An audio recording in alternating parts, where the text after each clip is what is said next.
Welcome back to another video of PHP basic to advance. और इस video के बाद या इस वीडियो के साथ ही हम कोर्स को बहुत ज़्यादा प्रैक्टिकल करने वाले हैं। मज़ा बहुत आएगा, तो इस वीडियो को ज़रूर देखिएगा और कंप्लीट देखिएगा। इस वीडियो में जो चीज़ हम सीखने वाले हैं उसका नाम है कंपोज़र और ये वीडियो नंबर 10 है। हस्बे मामूल हमारे पास ये 4-5 चीज़ें हैं जो आज के इस वीडियो के अंदर हम कवर करने वाले हैं। कंपोज़र क्या है, इसका इंट्रोडक्शन देखेंगे, फिर उसके बाद इसकी इंस्टॉलेशन कैसे होती है, सेटअप कैसे किया जाता है, अंडरस्टैंडिंग कंपोज़र जेसन की कंपोज़र को जो हम इंस्टॉल कर लेते हैं तो उसके अंदर जो जेसन कंपोज़र का जेसन फाइल है उसमें हम उसको मैनेज कैसे करते हैं, फिर कंपोज़र की ऑटो लोडिंग हम अपने प्रोजेक्ट में कैसे ऐड करते हैं कंपोज़र को, एंड फिर एंड में हमारे पास कंपोज़र के अंदर जो वेंडर्स होते हैं, जो लाइब्रेरीज़ या प्लगइन्स हम फर्दर इस्तेमाल करते हैं, उसको हमने इंस्टॉलेशन कैसे करनी है और उनको हमने अपडेट कैसे करना है। और ये सारी चीज़ें आज इस वीडियो के अंदर हम कवर करने वाले हैं। सो चलिए अब हम यहाँ से इब्तिदा करते हैं, इसकी इंट्रोडक्शन से स्टार्ट करते हैं।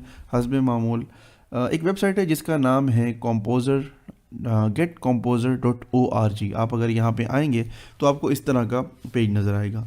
सो बेसिकली कंपोज़र ये करता है, मैं थोड़ा सा इसका एक इमेज निकाली है जी आप लोगों के लिए स्पेशली।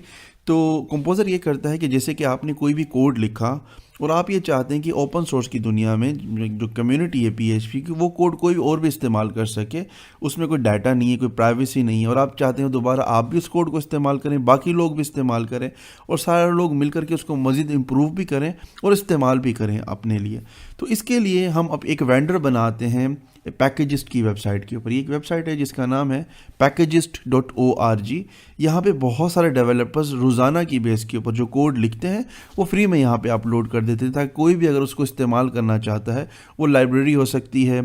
मिसाल के तौर पे आगे चल के हम इस्तेमाल करने वाले हैं एक लाइब्रेरी है MeadoDB के नाम से। अगर आप सर्च करेंगे तो आपको ये मिलेगी। ये मैं बहुत ज़्यादा इस्तेमाल करता हूँ, one of my favourite library है। और इसको भी जब हम इंस्टॉल करने के लिए आएंगे तो हमें बहुत ज़रूरी है कि हम यहाँ पे जो कंपोज़र का कमांड है उसके थ्रू, आप देख सकते हैं यहाँ पे लिखा हुआ है कंपोज़र रिक्वायर मीडू, ठीक है। तो इसके थ्रू हम कंपोज़र के थ्रू इस लाइब्रेरी को इंस्टॉल करेंगे PHP के अंदर और हम इस्तेमाल कर सकेंगे। और मीडू हमें हेल्प करता है डाटाबेस के साथ कनेक्ट करने के लिए। हम डाटा में जब मैनिपुलेशन करेंगे, डाटा को ऐड एडिट डिलीट करेंगे, क्रड्स बनाएंगे। तो इसी तरह से बहुत सारी लाइब्रेरीज़ हैं PHP की, जब आप अपने प्रोजेक्ट में ऐड करना चाहते हैं आपको खुद से कोड करने की ज़रूरत नहीं पड़ती, वो लाइब्रेरीज़ ऑलरेडी बनी बनाई पड़ी होती हैं। आपने सिर्फ कंपोज़र के थ्रू उनको इंस्टॉल करना है अपने प्रोजेक्ट में, और उन लाइब्रेरीज़ को, उस कोड को इस्तेमाल करना शुरू कर देते हैं अपने प्रोजेक्ट के अंदर। और ये बहुत आसानी हो जाती है, आपका प्रोडक्ट बहुत जल्दी बनना शुरू हो जाता है, आपको हर चीज़ खुद से कोड नहीं करनी पड़ती। सो बेसिकली ये काम है कंपोज़र का। और ये डिपेंडेंसीज़ का मैनेजर है, डिपेंडेंसीज़ जिस तरह मैंने वो वेंडर्स बताया आपको। और यहाँ पे हम फिर एक बार थोड़ा सा स्टडी कर लेते हैं, सीखने की कोशिश करते हैं। सो ये समझिए ये पैकेजेस की वेबसाइट है जहाँ पे लोग अपना पैकेज बना बना के डाल रहे हैं, आप भी बना के डाल सकते हैं। उसके लिए मैं फर्दर एक और कोर्स बनाऊंगा कि पूरा PHP का पैकेज बनाते कैसे हैं। यहाँ पे आपने बना के डाल दी और फिर वेंडर के थ्रू उसकी हम डिपेंडेंसीज को डिसॉल्व करके अपने कंपोज़र में, प्रोजेक्ट में ऐड करते हैं। और फिर इसके बाद हमारा प्रोजेक्ट चाहे वो गिट पे पड़ा है, गिट बकेट पे पड़ा है, जहाँ पे पड़ा है, हम उसको इस्तेमाल करते हैं और हमारे प्रोजेक्ट के अंदर जो कंपोज़र है वो अच्छी तरह से इवॉल्व हो जाता है। और जब हम अपना कोड गिट पे रखते हैं, बाय द वे मैंने गिट का भी पूरा एक वीडियो कोर्स बना के रखा है, आप चाहें तो उसको भी देख सकते हैं ताकि आपको समझ आए गिट और गिटहब क्या होती है। कई लोगों को यकीनन नहीं पता होगा गिटहब के बारे में, तो वो बहुत ज़रूरी है। सो ये बेसिक इसका इंट्रोडक्शन था कि आपको बार बार कोड करने की ज़रूरत नहीं पड़ती, बने बनाए कोड लाइब्रेरीज अवेलेबल होती हैं, आप उसको यूज़ कर सकते हैं। तो ये हो गया इसका हमारा सिंपल सा इंट्रोडक्शन। अब हम जाते हैं इसकी इंस्टॉलेशन की तरफ। तो सिंपली आपने यहाँ पे इसको डाउनलोड करना है, और मैं रिकमेंड करूँगा, कुछ चीज़ें होती हैं हम अपने प्रोजेक्ट में ज़रूरत नहीं होती उनकी, शायद हम उनको ऐड ना करें, लेकिन मैं रिकमेंड करूँगा जब भी PHP में कोई प्रोडक्ट बनाए या प्रोजेक्ट बनाए तो कंपोज़र ज़रूर उसको इंस्टॉल करें। अब यहाँ से आप इसको डाउनलोड कर लें। डाउनलोड करने के बाद मेरे केस में मैंने ऑलरेडी इसको डाउनलोड किया है। अब मैं इसको ओपन करूँगा, और ओपन करने के बाद अब एक और चीज़ यहाँ पे बड़ी ज़रूरी है, लोकल होस्ट के ऊपर जब आप लोकल इन्वायरमेंट के ऊपर डेवलपमेंट कर रहे होते हैं तो कोई डिफरेंट, हर कोई अपना इस्तेमाल करता है इन्वायरमेंट के लिए। कोई डायरेक्ट PHP इंस्टॉल करता है और सर्वर के साथ वेरिएबल्स को कन्फिगर करता है, कोई मेरी तरह थोड़ा सा सुस्त होता है तो वो XAMPP यूज़ करता है, कोई WAMP यूज़ करता है, डिफरेंट किस्म के सॉफ्टवेयर होते हैं। और डिफरेंट किस्म के सॉफ्टवेयर की डिफरेंट किस्म की कन्फिगरेशंस होती हैं। मैं क्योंकि XAMPP रिकमेंड भी करता हूँ और इस्तेमाल भी करता हूँ, तो मैं आपको अभी जो इंस्टॉलेशन दिखा रहा हूँ कंपोज़र की, वो बेसिकली XAMPP के साथ जो कंपेटेबिलिटी है उसकी। सो अब हम नेक्स्ट करते हैं। इसको आपने छेड़ना कुछ भी नहीं है, नेक्स्ट करना है और इसके बाद आपका ये आ जाएगा। यहाँ पे आप इसको फिर से नेक्स्ट कर लें और इसके बाद इसकी इंस्टॉलेशन कर लें।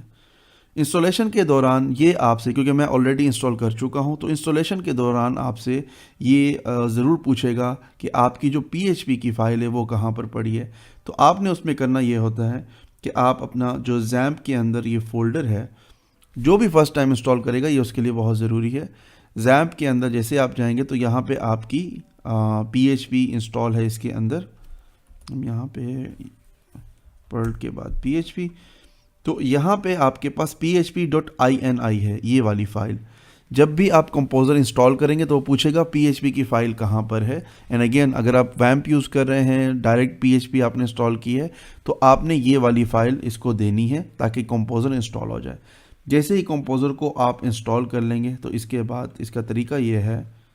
वैसे तो बहुत सारे तरीके इसको चेक करने के, लेकिन मेरा जो तरीका है वो मैं बता देता हूँ। लेट से हम अपने IDE में आए और यहाँ पे अब हम आएंगे टर्मिनल के अंदर। अब इस कोर्स के बाद हम टर्मिनल पे भी काफ़ी काम करेंगे।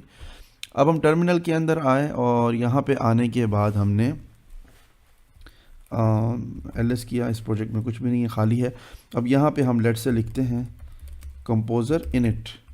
तो जैसे आप लिखेंगे मतलब कंपोज़र को इनिशियलाइज करना है हमने। तो अगर आपको इस तरह से ये शो हो जाता है तो इसका मतलब है कि कंपोज़र बिल्कुल इंस्टॉल हो चुका है। अभी मैं इसको एग्जिट कर दूंगा, मैं कोई पैकेज नहीं बना रहा। अदरवाइज़ हमें जब कोई पैकेज बनाना होता तो हम कंपोज़र को इनिट करते हैं। तो इसका मतलब है हमारे पास कंपोज़र अभी इंस्टॉल हो चुका हुआ है। दूसरा एक तरीका चेक कर लेते हैं, मुझे नहीं आइडिया कि ये काम करेगा कि नहीं करेगा, लेकिन देख लेते हैं। कंपोज़र वी, हाँ कंपोज़र वी लिखने से आप देख सकते हैं कंपोज़र का जो वर्जन है वो आपके पास आ जाएगा। यहाँ पे हमें बता सकता है, ठीक है। मैं जो कंपोज़र इस्तेमाल कर रहा हूँ वो वर्जन है 2.6.6, ठीक है। तो अब हमारे पास कंपोज़र इंस्टॉल हो चुका है, हमने इसकी इंट्रोडक्शन भी देख ली है। आगे अब बढ़ते हैं हमारा जो कवर करने के लिए अंडरस्टैंडिंग composer.json। ये मैं आपको बताता हूँ। जैसे कि ये मीडू की हमारे पास लाइब्रेरी है और इसको हमने अब इंस्टॉल करना है। बाय द वे इंस्टॉलेशन के दौरान जब आप कंपोज़र को इंस्टॉल कर रहे होंगे इसको और कॉन्फ़िगर कर रहे होंगे, अगर आपने IDE पहले से ओपन करके रखा है तो ये नहीं चलेगा। आपको एक बार बंद करके ये दोबारा ऑन करना पड़ेगा ताकि जो इसकी फाइल्स हैं वो रिफ़्रेश हो जाए। अब हम लेट से हम मीडू यूज़ करना चाहते हैं अपने प्रोजेक्ट के अंदर। तो हमने ये कंपोज़र रिक्वायर, ये कंपोज़र इंस्टॉल आप कर सकते हैं और इसको हमने कॉपी कर लिया। ये इसका जो कमांड लाइन है और हम यहाँ पे आ गए टर्मिनल के अंदर। अपने प्रोजेक्ट के अंदर आना है हमने और यहाँ पे हम उसको पेस्ट कर देंगे। जैसे ही हम पेस्ट करेंगे तो आप यहाँ पे अब देख सकते हैं इंस्टॉलेशन हमारे पास हो रही है। और इंस्टॉलेशन के दौरान सबसे पहले जो काम हुआ है वो हुआ है ये कि हमारे पास दो फाइल्स आई हैं। एक आई है जेसन और एक आई है जेसन लॉग। ये अपडेट होती रहेगी, इससे हमें कुछ ख़ास ताल्लुक नहीं है, लेकिन ये सबसे ज़रूरी फ़ाइल है हमारी जेसन composer.json। इसके अंदर आप देख सकते हैं ये रिक्वायर के अंदर हमारे पास ये कैटफान, ये जो उसका यूज़र नेम है पैकेजेस पे जिसने ये पैकेज बनाया है, और ये आगे मीडू उस प्रोजेक्ट का नाम है और आगे उसकी जो वर्जन है वो आ चुका है। अब इसका मतलब ये है कि हमने, अब अगर हम फाइल्स में भी जाएंगे तो हमें ये नज़र आएगा कि हमारे पास जो वेंडर है वो इंस्टॉल हो चुका है। प्रोजेक्ट वेंडर ये आप देख रहे हैं, ठीक है। हमारे प्रोजेक्ट के अंदर एक फ़ोल्डर और दो फाइल्स बनी है। एक ये फाइल बनी है जेसन, ये वक्त के साथ अपडेट होती रहेगी। लॉग इसको अगर आप डिलीट भी कर देंगे तो इससे कोई फ़र्क नहीं पड़ता है। अगर हम वेंडर के अंदर आएंगे जिसमें हमें जाके कभी भी ज़रूरत नहीं होती है देखने की, इसी तरह से जितने भी हमारे वेंडर्स हैं, जितने भी हमारी लाइब्रेरीज़ या हम प्रोजेक्ट में इस्तेमाल करेंगे वो ऑटोमेटिकली यहाँ पे आती जाएंगी। और ये एक फ़ाइल है autoload.php जो कि हमने अपने प्रोजेक्ट में इंक्लूड करनी है। अगर हमने ये कैटफैन मीडू इस्तेमाल करना है अपने प्रोजेक्ट के अंदर, हम सिर्फ एक ही फ़ाइल इंक्लूड करेंगे अपने प्रोजेक्ट के अंदर जो कि ऑटोलोड है। इसके बाद वेंडर के अंदर जितने भी वेंडर्स हमने इंक्लूड किए, जितने भी हमने लाइब्रेरीज़ ऐड की हैं अपने प्रोजेक्ट में, वो सारी इस्तेमाल होती रहेंगी। सो आई होप कि आपको ये चीज़ यहाँ पे समझ आ चुकी होगी कि एग्जैक्टली इसका क्या पर्पज़ है और ये किस तरह से काम करता है, और हमने अभी इसको भी देख लिया। अब हम देखते हैं ऑटो लोड विद कंपोज़र कि हमने इसकी जो ऑटो लोडिंग है वो हमने करनी कैसे है और ये आखिरी वाला जो स्टेप है वो हमने पहले ही कवर कर लिया है, इंस्टॉलेशन, लेकिन फिर हम अपडेट वाले पे आ जाएंगे। ये बड़ा अच्छा हो गया। सो अब हम अपने प्रोजेक्ट के अंदर लेट से ये इंडेक्स फाइल है, ये बिल्कुल खाली है, इसके अंदर हमने इंक्लूड करना है कंपोज़र को। तो ये बड़ा ही सिंपल और सादा सा तरीका है।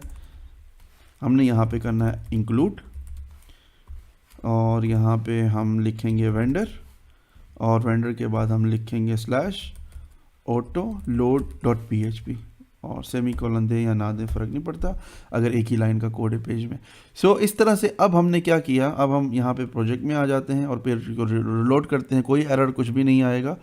और इसका मकसद ये है कि सर्वर साइड पे एज अ PHP हमारे पास जो मीडू है वो इंस्टॉल हो चुका हुआ है। अब मैं ये डेटाबेस की तो हमारी नहीं है वीडियो, बट लेकिन फिर भी समझने के लिए कि हमारा एक जो हमने लाइब्रेरी ऐड की है वो काम कर रही है या नहीं कर रही, उसकी टेस्टिंग के लिए मैं एक छोटा सा यहाँ पे कोड लिखता हूँ। डेटाबेस से हम कोई भी कुछ लेके आते हैं। सो सबसे पहले हम क्या करेंगे, हम मीडू की साइट पे जाएंगे। अगेन ये क्योंकि उसका लेक्चर नहीं है मीडू का, बट स्टिल क्योंकि हमने चेक करना है कि ये मीडू हमने इंस्टॉल किया तो ये काम कर रहा है कि नहीं कर रहा। सो हमने यूँ इस तरह से कुछ करना है। ये मीडू की फर्स्ट इनिशियलाइजेशन है डेटाबेस की कनेक्टिविटी के लिए, ये उसकी एक अरे बन जाती है। और इसके लिए हमें यहाँ पे यूज़ करना पड़ेगा डेफिनेटली से इंक्लूड से पहले यूज़ मीडू। ये नेम स्पेसिस हैं PHP जो लेटेस्ट वर्जन है उनमें, इसके लिए अलग से हम एक पूरा वीडियो बनाएंगे। तो ये हमने ये लगा दिया, नेम स्पेसिस लगा दिया, और यहाँ पे हम लिख लेते हैं DB। और यहाँ पे मैं अपने पास डेटाबेस में लेट्स से लोकल होस्ट, और डेटाबेस का नाम हम लिख देते हैं CRM, यूज़र नेम रूट, और पासवर्ड हम खाली रख देते हैं। अगेन ये सिर्फ मैं इसलिए कर रहा हूँ ताकि हम चेक कर सकें कि ये जो लाइब्रेरी हमने लोड मीडू की ऐड की है क्या ये काम करती है या नहीं करती। तो डाटाबेस में सिर्फ हमने डाटा लेकर के आना है, बाकी इसके ऊपर हम फर्दर आगे और वीडियोस बनाएंगे। अच्छा, अब यहाँ पर हम लिखेंगे let's say $data is equal to DB, और यहाँ पे अब हम लगाएंगे सेलेक्ट की क्यूरी, और इस तरह पैरेंथेसिस में हम यहाँ पे लिखेंगे यूज़र्स, और यूज़र्स की टेबल में जितना भी डाटा है वो सारा लेके आ जाओ। अब यहाँ पे इसको बंद कर देंगे, नीचे हम कर देंगे इको, और इसको हम HTML का टैग लगाएंगे प्री का, ताकि हमारा जो कोड है वो अच्छे से फॉर्मेट हो जाए। और इसके सेंटर में ही हम कर देंगे प्रिंट आर, क्योंकि ये हमारे पास जो डाटा है वो काफ़ी ज़्यादा आएगा अगर मैंने कोई गलती नहीं की तो। ठीक है, तो ये इस तरह से मीडू की लाइब्रेरी चलती है। हम लोकल होस्ट हमारा जो सर्वर है उसके अंदर जो डेटाबेस CRM पड़ा है उसका यूज़र नेम रूट और पासवर्ड खाली है, उसमें जितने भी यूज़र्स हैं ये मैंने क्यूरी चलाई है और ये सारे निकल के आ जाए हमारे पास। तो अब हम चेक करते हैं, ये यूज़र्स जितने भी हैं ये सारे हमारे पास आ गए। डेटाबेस से कैसे काम होता है, PHP में एडमिन क्या है, उसके लिए डेफिनेटली हम एक और वीडियो बनाएंगे। बस इस वीडियो के अंदर हमने एक कंपोज़र से लाइब्रेरी को इंस्टॉल किया जो कि डेटाबेस के साथ काम करती थी। इसी तरह से बहुत सारी लाइब्रेरीज़ हैं, प्लगइन्स हैं, पैकेजेस हैं जिनके साथ हम काम करेंगे। और इस वीडियो में हमने सीखा कि कंपोज़र जो है वो कैसे काम करता है, कैसे हम उसको इंस्टॉल करते हैं अपने सिस्टम के अंदर, और कैसे उसको फिर हम जिसका ऑटो लोड है वो हम इंक्लूड करते हैं। इंक्लूड करने के बाद हम कोई भी लाइब्रेरी है उसका कोड करके इस तरह चेक कर सकते हैं। और आज का इस वीडियो में जो लास्ट चीज़ हमने सीखनी है वो है टर्मिनल के अंदर आकर के हमने जब कोई भी लाइब्रेरी, जैसे कि अभी हमने इंस्टॉल की है मीडू की लाइब्रेरी जो कि 2.1.10 हुई है, अब जाहिर सी बात है कुछ अरसे के बाद ये लाइब्रेरी अपडेट होगी पैकेजिस्ट के ऊपर, जो भी इसका डेवलपर, इसका ऑथर है मीडू का। अगर हम यहाँ पे लेट्स से सर्च करते हैं मीडू, ये आ गया कैटफैन मीडू, ये उसका पैकेज पड़ा हुआ जो अभी हमने इंस्टॉल किया था। तो डेफिनेटली वो इसको अपडेट करेगा। ये इसके आप सारे वर्जन्स देख रहे हैं, इसमें वो नया कोड कुछ ना कुछ ऐड करेगा, कुछ ना कुछ नया फीचर्स इसमें ऐड करेगा। ये इसका यूजेज का पूरा यहाँ पे पड़ा हुआ है। तो हम दोबारा फिर इसको इंस्टॉल करेंगे, दोबारा डाउनलोड करेंगे नहीं, बड़ा सिंपल सा तरीका। हम क्या करेंगे, प्रोजेक्ट के अंदर आएंगे, हमारे पास ऑलरेडी कंपोज़र की इंस्टॉलेशन हुई पड़ी है, हमारे पास जो कैटफैन ऑथर है उसका जो मीडू जो प्रोजेक्ट बनाया उसका वर्जन भी है हमारे पास। तो हम सिंपली क्या करेंगे, हम यहाँ पे आके कंपोज़र अपडेट, दैट्स इट। और इसके बाद एक क्यूरी चलेगी, उस लाइव पैकेजेस के ऊपर जाकर वो चेक करेगी, अगर कोई नई अपडेट है तो उसको अपडेट करेगी, और अपडेट करने के बाद यहाँ पे ये कंपोजर लॉग का ये आ जाएगा, जो कि लेटेस्ट जो भी हमने क्यूरी वगैरह चलाई होगी कंपोजर में। That's it. इसके अलावा आपको कुछ करने की ज़रूरत नहीं है। और एक लास्ट पॉइंट यहाँ पे मैं ऐड कर दूँ, और वो ये है कि जब भी हम काम करेंगे, जब भी हम डिप्लॉयमेंट में जाएंगे, प्रोडक्शन में जाएंगे, जब भी हम अपने प्रोजेक्ट को लाइव करेंगे, तो ये वेंडर वाला फोल्डर कभी भी गिटहब के अंदर नहीं जाएगा। मतलब हमारी लाइव वेबसाइट के ऊपर ये लोकल से नहीं जाएगा। हम लाइव सर्वर पे हमें दोबारा, जब भी हम अपनी फाइल्स अपलोड करेंगे, तो अपलोड करने के लिए हमें दोबारा कंपोजर को इंस्टॉल करना पड़ेगा। कंपोजर इस तरह से सिर्फ हम जाके लिखेंगे, दैट्स इट। कन्फिग्रेशन हुई हुई है, सारा कुछ हुआ हुआ है, सिर्फ हमने जाकर के ये कमांड चलानी टर्मिनल में, कंपोजर इंस्टॉल, सबसे पहले जब हम अपनी प्रोजेक्ट को शिफ्ट करेंगे। क्योंकि अमूमी तौर पे जो वेंडर की फाइल्स हैं ये गार्बेज होती हैं, ये अपडेट होती रहती हैं, चेंज होती रहती हैं, तो इसमें वो एग्जैक्टली जो हमारा कोड है वैसे वो रहता भी नहीं है। सो बेहतर ये भी है कि हर कुछ टाइम के बाद आप अपना ये पूरा वेंडर को डिलीट कर दें 1-2 महीने के बाद, और दोबारा आप जो है ना यहाँ पे आके अपने प्रोजेक्ट में भी इसको इंस्टॉल कर लें। तो इसका फ़ायदा ये होगा कि जितनी भी इसमें अपडेट्स आ रही हैं, जो भी फाइल्स वगैरह हैं जो डेप्रिकेट हो चुकी हैं, जो पुरानी हैं, वो सारी रिमूव हो जाएंगी और आप लेटेस्ट कोड के साथ काम कर रहे होंगे। अगर आप ऐसा नहीं भी करते तब भी कोई प्रॉब्लम नहीं है, कोड वही इस्तेमाल होगा पैकेजेस से या वेंडर से जो आप इस्तेमाल कर रहे होंगे। सो ये एक वीडियो था पूरा। अगर आप में इसमें कुछ चीज़ समझ नहीं आ रही है तो ज़रूर नीचे कमेंट में या मुझसे रब्ता करके पूछिएगा। अपना ख्याल रखें, बहुत शुक्रिया, और अगला वीडियो भी लाजमी देखें। अब से पूरा कोर्स हमारा प्रैक्टिकल होने वाला है।